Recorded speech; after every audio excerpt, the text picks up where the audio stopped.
आदाब,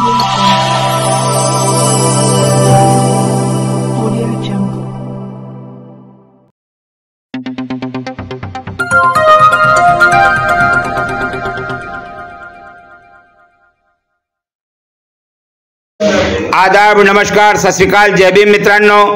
मी सादिक शाह, बडनेरा मंडल न्यूज चॅनलसाठी आपले स्वागत आहे. पाहूया आजची बातमी. आदिवासी सामाजिक कृती समितीचे जिल्हा परिषद अमरावती कार्यालयासमोर साखळी उपोषण सुरू. पेसा कायदा अंतर्गत मेळघाटातील रिक्त पदावर स्थानिक अनुसूचित जमातीचे डीएड बीएड धारकांना कंत्राटी शिक्षक पदावर नियुक्ती देण्यात यावी. सन 2024-2025 मध्ये ऑनलाईन बदली झालेल्या शिक्षकांना मेळघाटातून कार्यमुक्त करण्यात यावे आणि बिगर आदिवासी क्षेत्रातील बदली झालेल्या शिक्षकांना मेळघाटात पेसा क्षेत्रात पाठविण्यात येऊ नये. मेळघाटातील अनुसूचित जमातीच्या डीएड बीएड उमेदवारांकरिता टीईटी सीटीईटी शिथिल करण्यात यावी. मेळघाटातील कंत्राटी शिक्षक भरती प्रक्रिया तात्काळ सुरू करण्यात यावी. अशा विविध मागण्यांसाठी साखळी उपोषणाला सुरुवात झाली असून आदिवासी सामाजिक संघटनेचे पदाधिकारी उपस्थित श्री दिलीप जावरकर, श्री रामकिशन जांबू, श्री अर्जुन युनाते, पंकज भेराटे, श्री अनिल भिलावेकर, श्री सुरेश पटेल, श्री अशोक कासदेकर, श्री सुरेश बैठेकर, श्री दयाराम सोलोकार, श्री भिलावेकर, श्री राजकुमार मावस्कर, श्री रवी मडावी, श्री प्रेमलाल पटोरकर, श्री संजय धांडेकर, श्री राकेश साकोम, श्री किशोर मारगाये, श्री सुरेश दारसिंबे, श्री किरण कुमार पटेल, श्री गोपाल धांडे, श्री अशोक बैठेकर, श्री रामकुमार पटोरकर उपस्थित आहे. प्रतिनिधी संदीप वानखडेची रिपोर्ट. पाहत रहा बडनेरा मंडल न्यूज चॅनल. चॅनलला लाईक करा, शेअर करा व सबस्क्राईब करायला विसरू नका.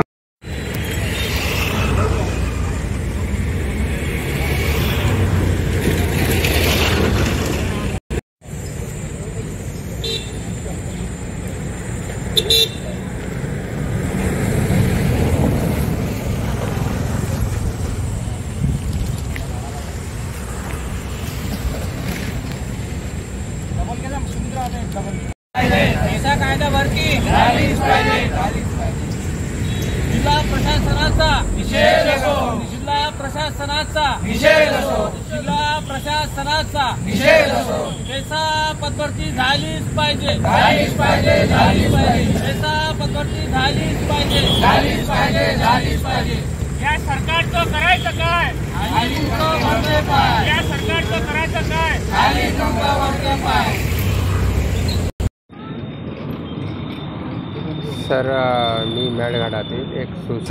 मी मेळघाटातील एक सुशिक्षित बेरोजगार आहे, प्रेमलाल पटोरकर.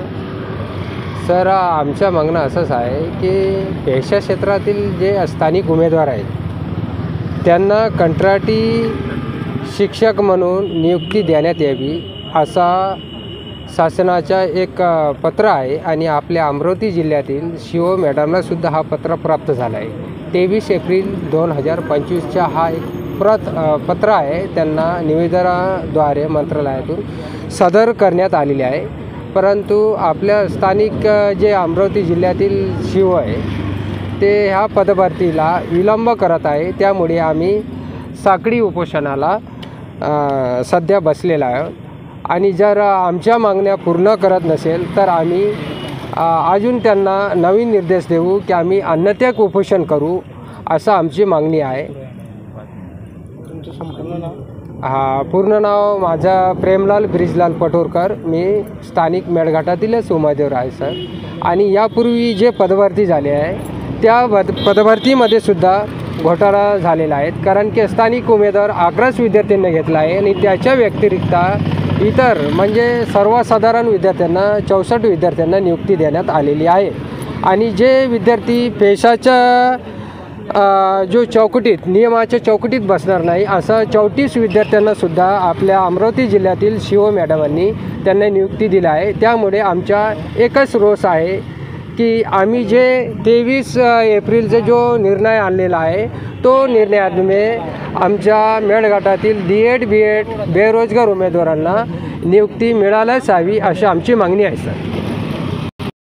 आदिवासी समाज विकास संघटनेमार्फत हे आंदोलन कृती समितीद्वारे आंदोलनाला सुरुवात झालेली आहे आणि आमची प्रथम मागणी ही आहे का डी.एड. बी.एड. धारकांना कंत्राटी पद्धतीने तिथं नियुक्ती देण्यात यावी.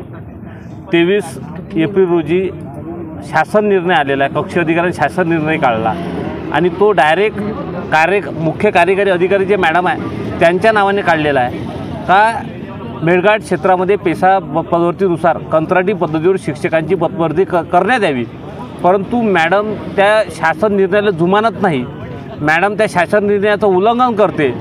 अशा पद्धतीनं उल्लंघन करून आदिवासी जो विद्यार्थी आहे त्यानं बी.एड. केलं, डी.एड. केलं, जो विद्यार्थी रस्त्यावर काम करू राहिला, जो विद्यार्थी गड्डे खोदून राहिला, जो विद्यार्थी वीट भरतीवर काम करते, जो विद्यार्थी कामाच्या शोधामध्ये जिल्ह्याच्या बाहेर चालला, त्या विद्यार्थ्याची त्या उमेदवाराची काळजीच्या जिल्हा प्रशासनाला नाही आहे. एवढी चिंता त्यांना नाही आहे का शासन निर्णय आल्यानंतर त्या बी.एड. डी.एड. धारकांना आम्ही नोकरीवर घेतलं पाहिजे, कंत्राटी पद्धतीने आम्ही त्याला समाविष्ट केलं पाहिजे असं शासन निर्णयामध्ये नमूद केल्यानंतरही जिल्हा परिषदेचे अधिकारी काही करण्यास तयार नाही. परंतु त्यांना नॉन पेसातले कर्मचारी चालतात, नॉन पेसामधले त्यांना उमेदवार चालतात. नॉन पेसामधले त्यांना टी.ई.टी. केली असेल किंवा त्यांना टी.ई.टी. विकत घेतली असेल की टी.ई.टी. त्यांना पैसे भरून ते सर्टिफिकेट आणले असेल ते त्यांना लोक चालते. पण तो आदिवासी उमेदवार यांना जिल्हा परिषदवाल्यांना चालत नाही. त्याचा आम्ही जाहीर निषेध करतो. आणि इथे आदिवासी कृती समितीद्वारे जे साखळी उपोषणाला सुरुवात झालेली आहे ज्याचं भव्य स्वरूपात येणारा काळ भव्य स्वरूप राहणार आहे, भव्य तीव्र आंदोलन राहणार आहे. त्यामुळे माननीय जिल्हा ज्या सी.ओ. मॅडम आहे त्यांना आमची विनंती आहे का तुम्ही बी.एड. डी.एड. धारकांना त्या विद्यार्थ्यांना तुम्ही तात्काळ नियुक्त्या द्यायला सुरुवात करावी हीच विनंती करतो. अन्यथा आपल्या कार्यालयासमोर तीव्र निदर्शने केल्या जाईल हे त्यांनी लक्षात घ्यावं.